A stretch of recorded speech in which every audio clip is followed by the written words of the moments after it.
Walang permanenteng trabaho ang mag-asawang Juan at Rosemary Bernales. Dati silang janitor ng isang sikat na mall. Sa kabila ng pagpapagal, hindi pa rin sapat ang kinikitang pera. Hanggang sa kinuha si Juan ng isang restaurant para maging pizza delivery boy. Talagang mahirap dahil mababa pa sa minimum ang sahod eh. Struggle ako eh.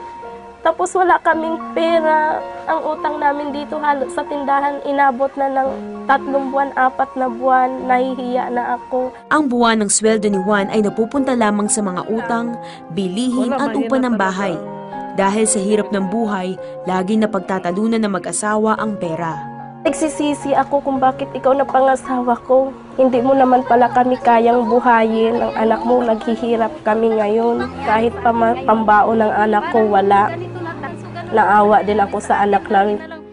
Pagnenegosyo ang nakitang solusyon ni Juan at Rose para makaahon sa kahirapan. Nagbitiw si Juan sa kanyang trabaho at isinanla ang mga alahas para may puhunan. Pumasok sila sa franchising business at pagtitinda ng wellness products. Ngunit ang masaklap, ang inaasahang kita ay hindi nangyari. Wala nang ibang solusyon kundi ang pagtitiwala sa Panginoon. Kaya sabi ko, Lord, walang imposible sa'yo kung ang pagtitiwala namin sa'yo ay talagang totoo. Dahil kami talagang naniniwala na yung pangako ng Panginoon ay totoo pa rin niya. Isang kaibigan na nagikayat sa mag-asawa na manood ng programang The 700 Club Asia. So sabi ni Connie Reyes, marami daw taong kay Kristiyano na ang gustong umani, pero hindi naman nagtatanim. Kaya doon po kami mag-asawa na noong So nakita namin sa 700 Club na ang dami pong tinutulungan nila, yung Operation Blessing. So naisip namin, dapat pala nagtatanim din tayo sa matatabang lupa. Kung gusto nyong umani ng malaki, di magtanim din kayo ng malaki. Tumimo ang mensaheng iyon sa mag-asawa. Nang mga panahong iyon ay may naitabing 1,000 piso si Rosemary. Nais man niya itong ihandog sa Panginoon.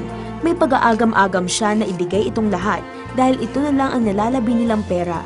Nang maikonsulta niya ito kay Juan, ay napagkasunduan nilang itanim ang pera sa gawain ng 700 Club at itodo na ang pagbibigay. Nandoon na buo ang isip ko, nabuo yung pagtitiwala ko sa Lord. Para makapag-ministeryo din kami, kahit nasa bahay kami, para maabot din yung iba nangangailangan.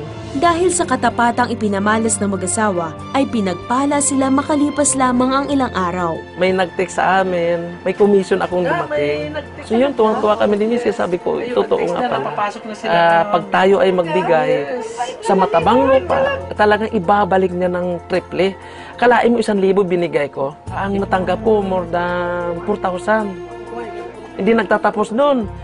Susunod na linggo, nakatanggap na naman ako ng nasa 5,000 plus. Hindi pa rin nagtatapos. Nakareceive na naman ako ng 7,000 plus na naman. Hanggang ngayon, tuloy-tuloy na po. Napatunayan ni Juan at Rosemary na ang pagbibigay ay isang mahalagang sangkap para makatanggap ng biyaya mula sa Diyos. May goal po kami mag-asawa na tuwing dating ng blessing sa amin, every week, magbibigay kami sa 700 Club.